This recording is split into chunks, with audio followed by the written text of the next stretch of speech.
Good morning. This morning I'm going to be talking to you about the God of history, the God of the Old Testament. Now, obviously, the Old Testament, 39 books. I'm not going to be able to talk about every detail of every book in the few minutes I've got this morning. So a couple of things I'd encourage you to do would be, first of all, if you've got any questions, areas of the Old Testament which I haven't covered, then please get in contact. Drop an email to the vicar@thevinesheffield.org.uk email address with any questions you've got. The second thing I'd really encourage you to do is to have a look on the internet at a website called The Bible Project, which has animated videos which explain about each of the books of the Bible. They're a really good overview and cover a lot more detail than I can possibly cover in this morning. So, I'm going to talk about the Old Testament, and there's two key themes that I'd really like to bring out this morning. The first one is about the uniqueness of the God who is revealed in the Old Testament.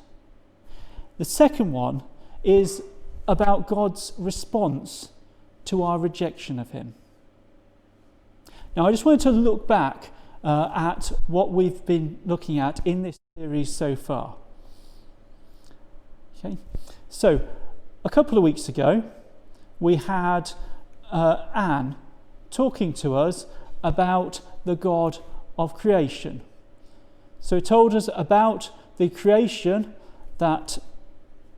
Oh, this doesn't seem to be working. Ah, there we go. Told us about the God who created the whole world, and it was very good. The week after, Andy talked to us about the God we've rejected. So how our sin has, through our sin, we have turned away and rejected the God who created us. So now, this week, we're going to be looking at the Old Testament. And there were three questions that I wanted to cover in this. The first is when, the second is who, and the third is why. So when did this God speak to us in the Old Testament?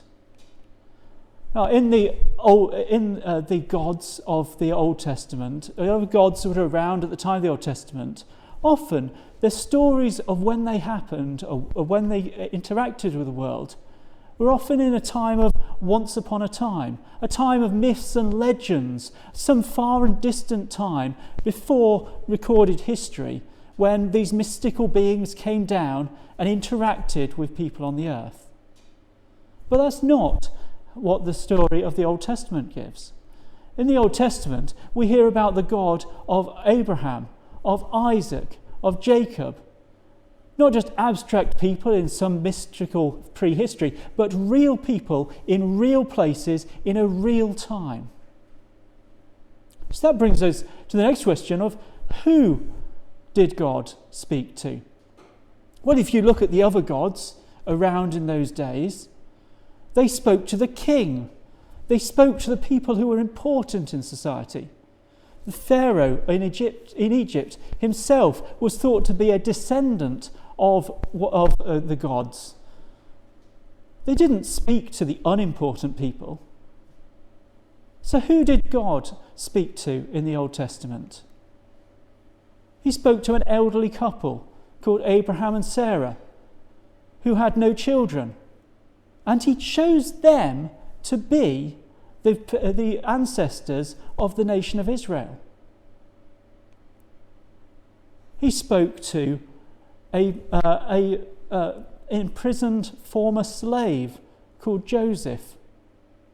And he told him he was going to save his people and the people of Egypt from famine. And then in the reading we've just had today, he spoke to a guy called Moses, someone who was a member of a slave nation, who was being rejected by his own people and was hiding away in the desert. These are not the sort of people you'd expect a God to speak to. So why did he do it? Well, let's look at the motivations of a lot of the gods of the ancient world. Usually these gods were wanting to show off their power. They often treated the people around them as slaves, to do all their bidding, to do all the jobs that the gods themselves just couldn't be bothered doing. We heard a couple of weeks ago about some people have this idea of a god of the clockwork universe, who just winds the universe up and sets it off going, and has no interest in interacting with that universe once it's started. And then, also in the ancient world, we have the gods who treat people a bit like toy soldiers to fight their celestial battles for them. You imagine a couple of big kids with their soldiers trying to prove how important they are and how they're the better god with their armies. But that's not what the God of the Old Testament acts like. Why did the God of the Old Testament act? Well, we heard it today in this reading we had from Exodus. We heard that God heard the cry of his people and he had compassion on them and he acted to rescue them.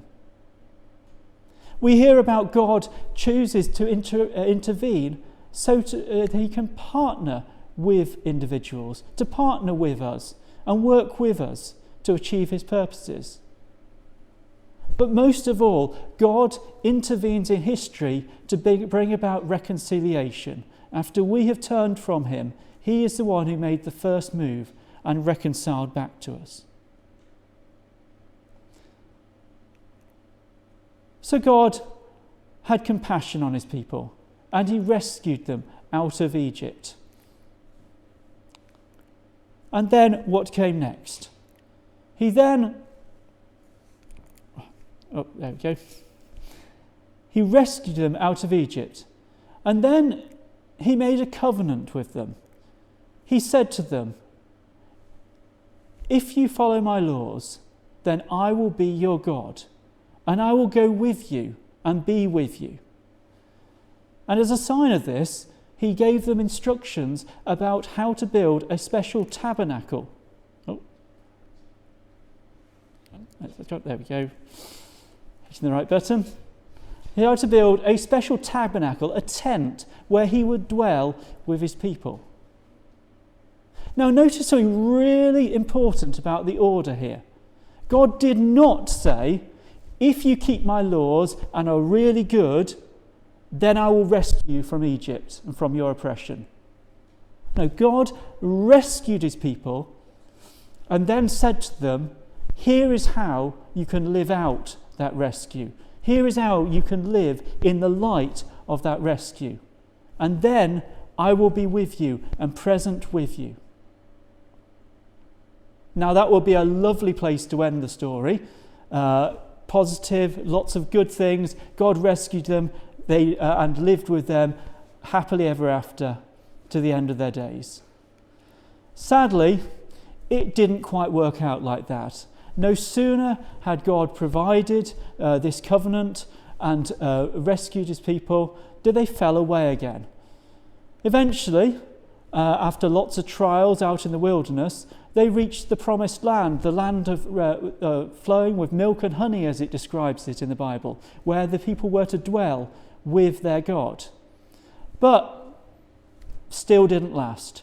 So God sent judges such as Gideon and Samson to call the people back to their God. But they fell away again. So the people cried out to their God and said, please give us a king, and then we will be like all the other nations, and the king can lead us into great wars, and we will defeat our enemies. Which is somewhat ironic, considering that was exactly like all the other gods around who wanted to use their people as soldiers, as armies, to prove how good they were. But God, once again, did things a bit differently. He picked a shepherd boy, a young shepherd boy called David. And not only did David rescue his people from a great enemy called Goliath, but then he was then anointed by God as their king. Or to use the Hebrew term, he was their Messiah, which means anointed one, their king. That's a very important term which comes later on in the Bible. But David still didn't get it right. He fell away. He committed adultery, and then, to make it worse, tried to cover it up by using murder. So they still did not get it right.